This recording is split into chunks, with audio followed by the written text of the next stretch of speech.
Hello. So I've got John Stevens here, who's representing Rejoin EU and is going to be fighting for the newly defined Kensington and Bayswater constituency.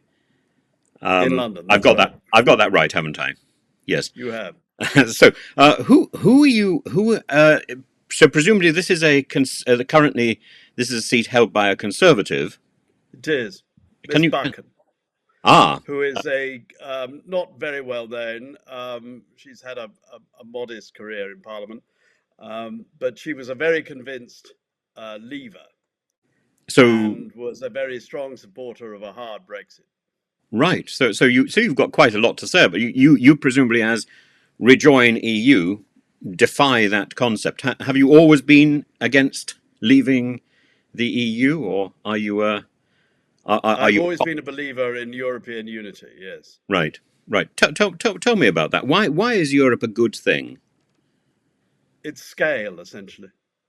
In today's world, it's very difficult for any culture, any nation like Britain to maintain our place in the world, maintain uh, our identity without having a whole range of alliances. And we are a European country, fundamentally.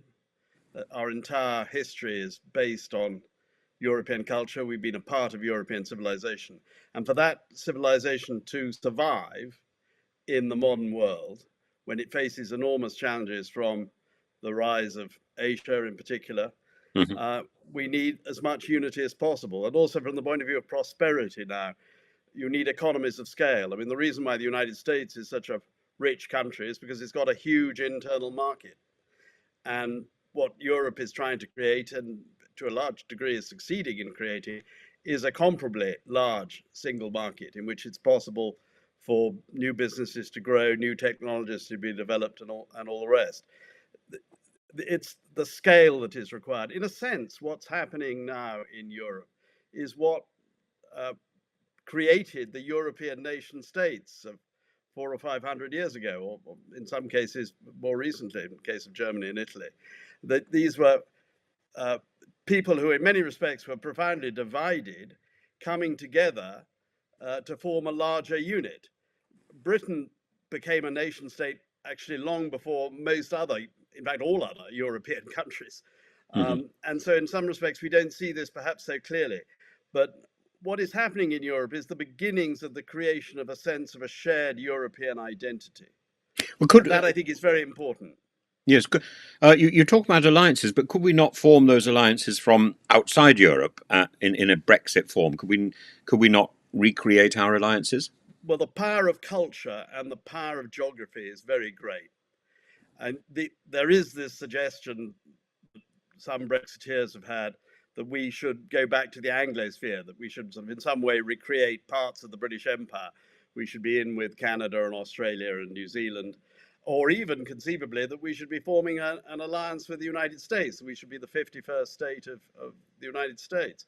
But I just don't think that that is true to our traditions, our culture, and our geographical location.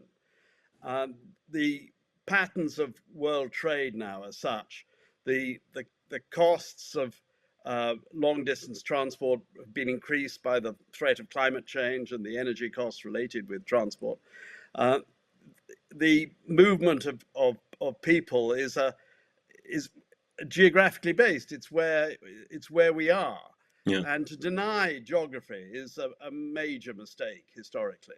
That doesn't mean to say that we don't still have important connections, alliances with the United States, for example, or with Australia in global challenges that are faced, particularly when I'm thinking now of the challenge of China.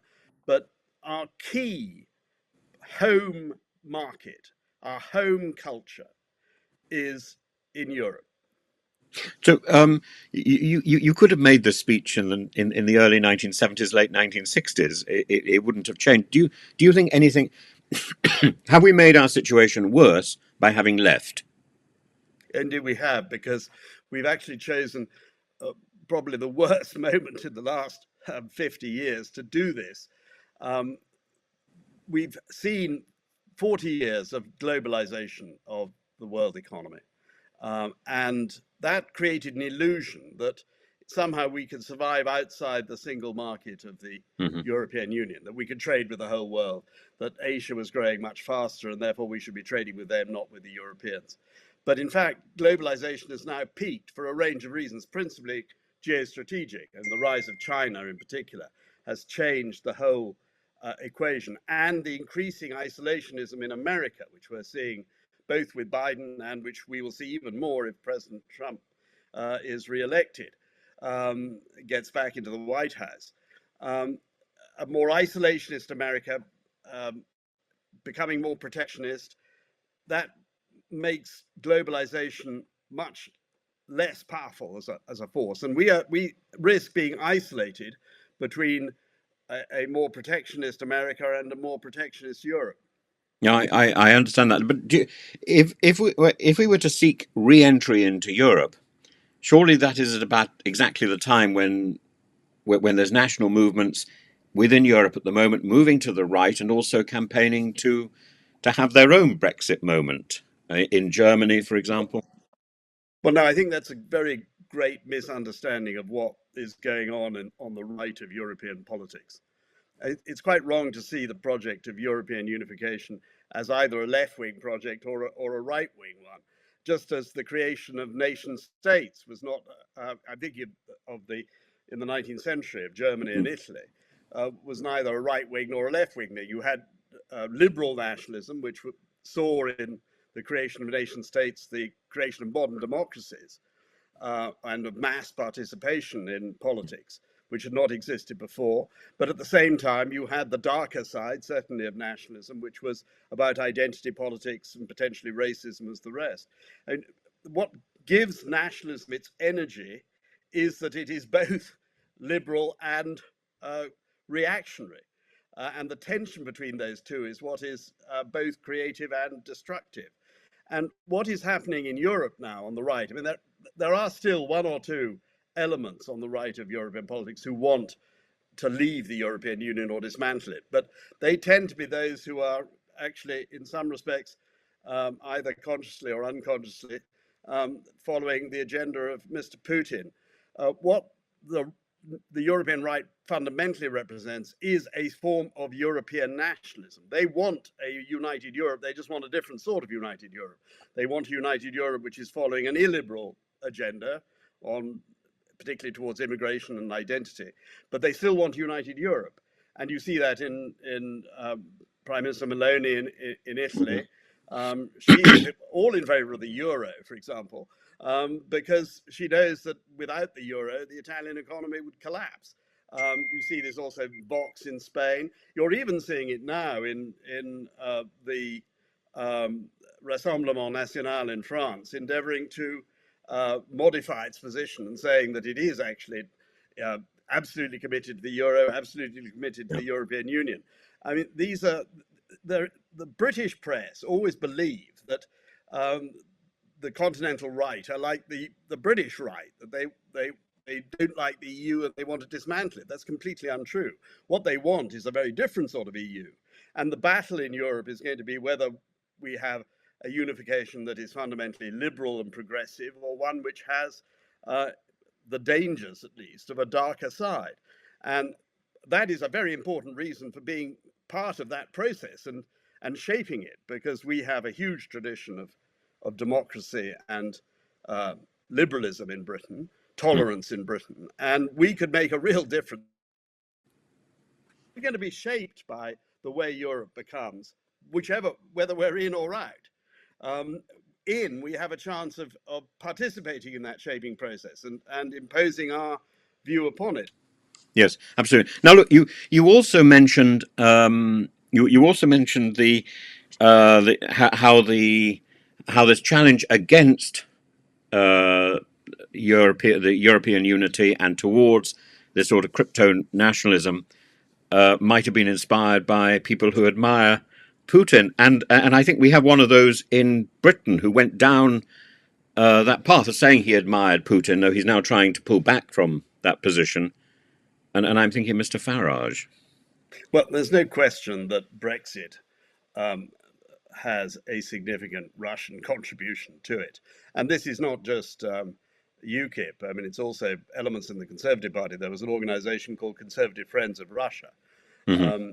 which was very influential and which funneled a large amount of rather dubious Russian money into the Conservative Party. So, and Putin's agenda is to divide the European Union. He sees it as a major challenge because what is happening every day as we speak, Ukrainians are dying in order to be in the European Union. Yes. It's the European Union that can bring down the Russian oligarchy and democratize Russia. NATO doesn't do that. It's the challenge of the European Union. Obviously, we we need strong defence, and NATO is absolutely vital. But the fact of the matter is that the real challenge to Putin's power and the internal structure of the Russian oligarchy, the kleptocracy that has been created Yes. since the fall of the Soviet Union, is actually the example of the European Union and the possibility that Ukraine will join the European Union, but also one day Russia will join the European Union. Absolutely. Possibly not as it is currently constituted, but nevertheless, because the oldest theme in Russia is a Russian Western. history, Yeah, but Russia is a the Western. oldest theme in Russian history is are they Europeans or are they aliens, Yes. basically.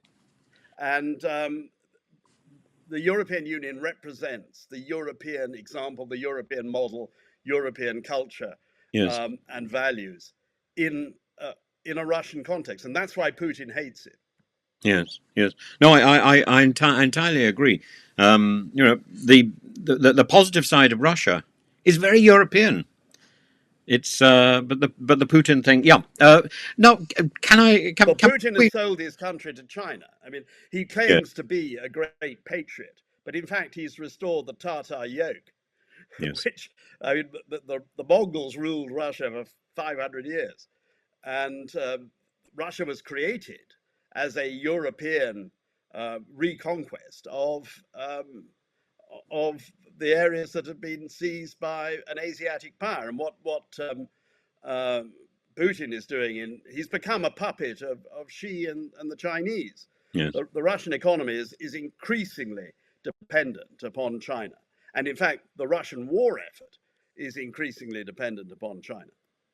Yes. I entirely agree. Now, can we finish with something a little lighter? And I'm sorry to go down this route, but can you tell me about the dolphin and Mr. Farage? Well, this was a long time ago. In 2010, Nigel Farage decided that he would run for Parliament in the constituency of Buckingham, which was held by the Speaker, John Bercow. Yes. And the reason why he wanted to run there was because he saw it as a way of short circuiting the first past the post system, because of the convention that the Speaker is not contested by the main parties. And Bercow was at the time very unpopular, particularly with Conservatives. There'd been the MP's expenses scandal, which had given UKIP a bit of a boost in the previous year's European elections, despite the fact that UKIP itself was an actually monumental offender in the expenses scandal, in the way it was abusing European parliamentary expenses. But that didn't seem to worry people. And he had a good chance of winning the seat against Bercow, I thought. And this worried me very greatly because I thought if that happened, then the influence of UKIP on the Conservative Party, which had been growing Yes. for a while, would become very dominant. And we would have a further lurch in an anti-European direction by the Conservative Party, leading to a referendum.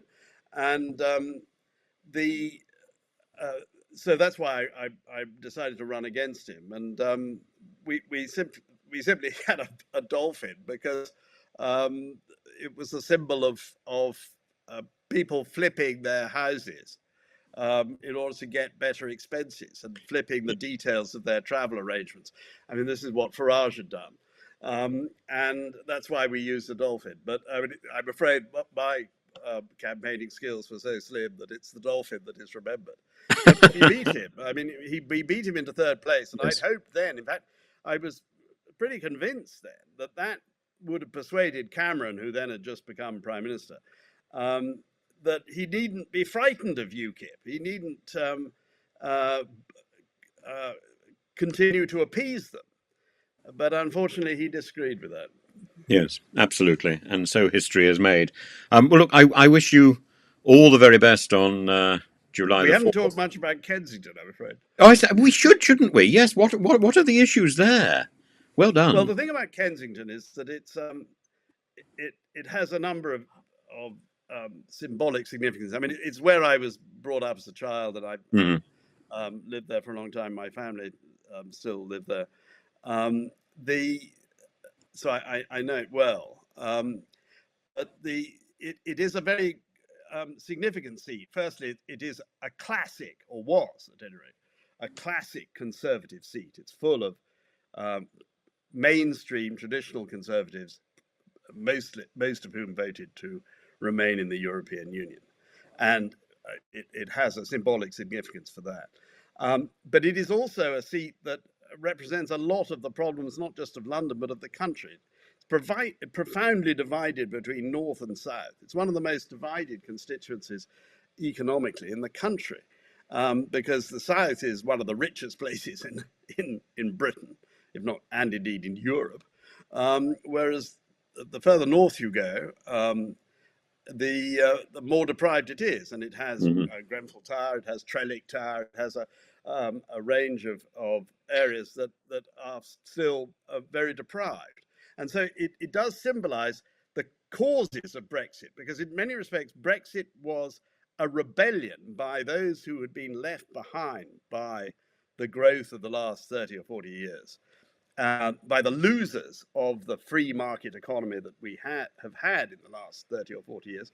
And it was a vote against London in some respects, against the privileges of London, far more than it was a vote against Brussels in some respects. And so, in some respects, Kensington symbolises this problem. And if we are going to reverse Brexit, we have to address the reasons why Brexit happened, Yes. and that is essentially the inequalities that have grown up in the last 30 or 40 years. Equalities between rich and poor, but also the equalities between young and old, Hmm. and between the regions, between the essentially the rest of the country and London and the southeast. These are the issues that have to be addressed, but we can only address those if we have growth. And we won't get growth unless we get back into the European Union. that's the Absolutely. that's the fundamental point. Yeah. Yeah. And of course the Grenfell problem has still not really been resolved. No, they It's haven't. yes. I mean, it is a very sorry saga, that, um, and but it is a symbolic one, I'm afraid, of the Hmm. failure of government, the extent to which uh, people can be ignored and left behind, and also to a degree the problems of immigrant communities and the immigration issue, because one of the issues in Grenfell was we weren't sure who was living there, and who Yes. had died. I mean, it was an appalling situation. It exposed a level of deprivation and a level um, of Desperation. a desperation Yeah.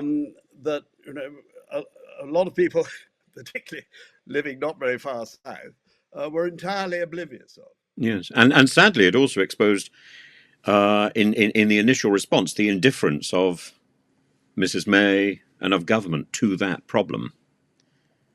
That too, yeah, Yeah, surely. which so the optics look very, but it's one of a series of issues where the rhetoric from government says, okay, we've dealt with this, but in fact the problem is still a gaping wound. The Windrush, the post office, the NHS whistleblowers, the list seems to go on and on with the rhetoric in government and people sloganizing Yeah, and repeating I their mean, script. these are problems that we've had for a long time, and it's um, you can't focus everything upon Brexit. I mean, what Brexit has done is revealed, Hmm. it's torn the lid off a can of worms in the British body politic, in a whole range of ways. It has exposed these issues. And in a sense, some of the people who supported Brexit, I think Brexit was, as I say, very much a vote by those who had been losers from the economy of the last 30 or 40 years. But of course, it was funded to a degree by some of the people who've been very great winners from Yes. it. And that's one of the ironies. I mean, revolutions are often like that. That they are a strange combination of who's leading them and who are the followers, who are the cannon fodder, if you like, of the process. So That's in some respects, I think the motivation of these people, and you see this also in America with the supporters of Trump, is that they are using issues of identity, essentially, and fear of the fears and frustrations of the losers from the economy of the last 30 or 40 years as a distraction in order to prevent a more serious attack upon their own privileges and their own exorbitant position, their plutocratic privileges. And I think that's partly the motivation why you have a number of very high profile and very wealthy people supporting Brexit, because it was a way of diverting a growing anger about the state of Britain and about the inequalities in Britain, diverting it into a path that was less threatening to them. But I'm not sure that is actually going to work. I mean, I feel that we're in a very, very dangerous situation in Britain at the moment. I think we are in. Brexit is a sort of diverted revolution, but it is a revolution that is certainly not finished. The divisions that we have in Britain today are very reminiscent of. I mean, the last time we had this massive identity crisis, which included a crisis between England and Scotland and Ireland and things, but also between North and South, and to a degree between young and old, and about beliefs and culture, was in the 17th century, and we had 80 years of crisis and a civil war, and that's the period of history that I compare our current situation to, and that includes also a looming choice of identity between two foreign models, because I think and we'll see this even more, I think, if Farage gets elected and if President Trump returns to the White House in November,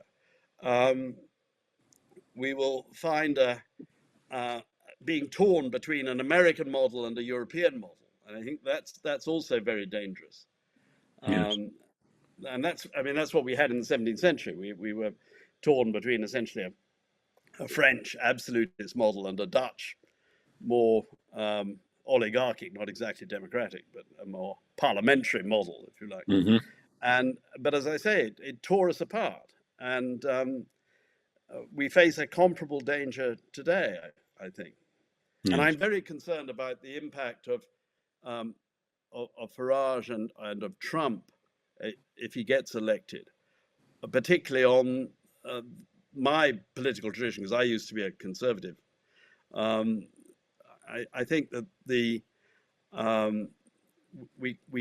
it's vital that mainstream conservatism is preserved in some form in this country. Do you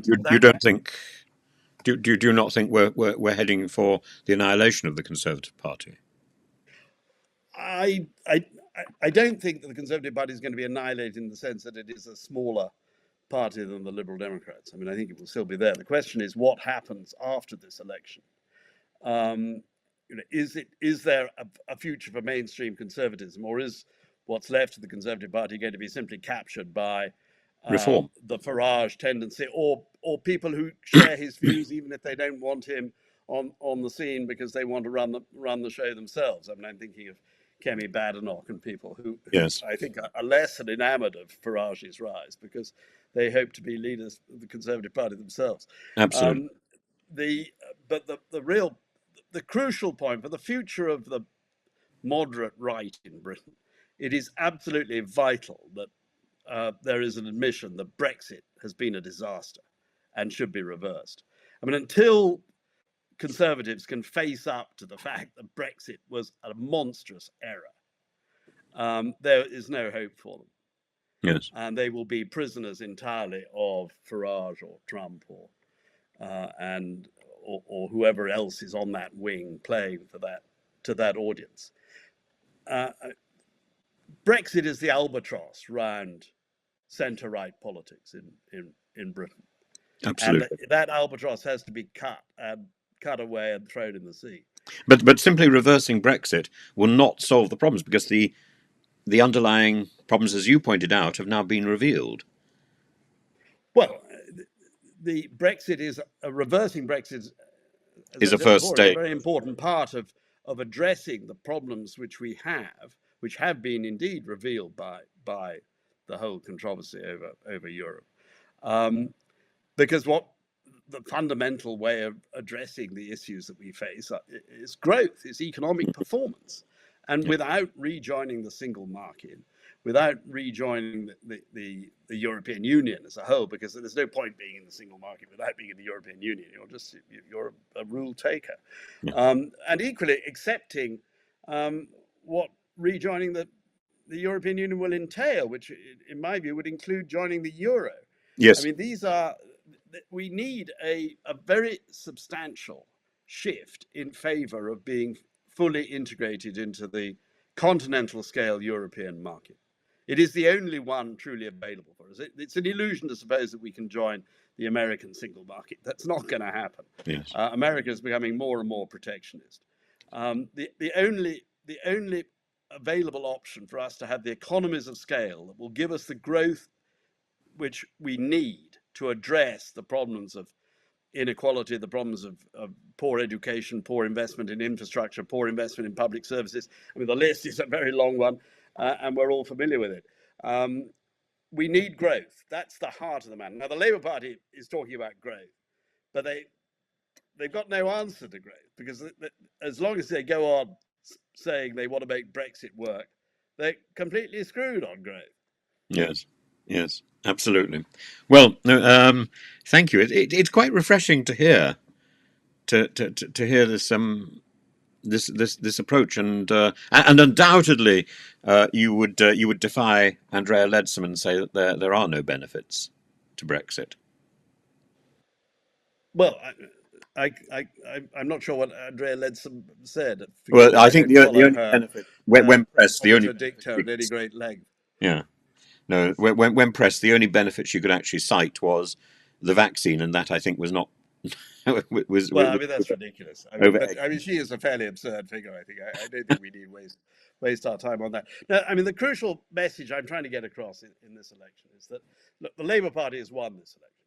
Yes, but particularly in a place like Kensington and Bayswater, there's a much more useful thing you can do with your vote on July the 4th, which is to send a signal that Brexit has been a disaster and that we should rejoin the EU. Because none of the main parties, not even the Liberal Democrats, are talking about it. They're all evading the issue in one form or another. This has got to be put onto the political agenda. And that's something which is a useful vote on July the 4th. The Labour Party has won the election, but a vote in favour of rejoining the EU will influence what the Labour Party can do in government, and it will influence what happens to the Conservative Party in opposition. So a vote for John Stevens in Kensington. That's very good. Kensington and Bayswater. Yeah. Kensington and Bayswater. Well, I wish you all the very best, and I hope we can talk again later. Thanks. Thank you very much.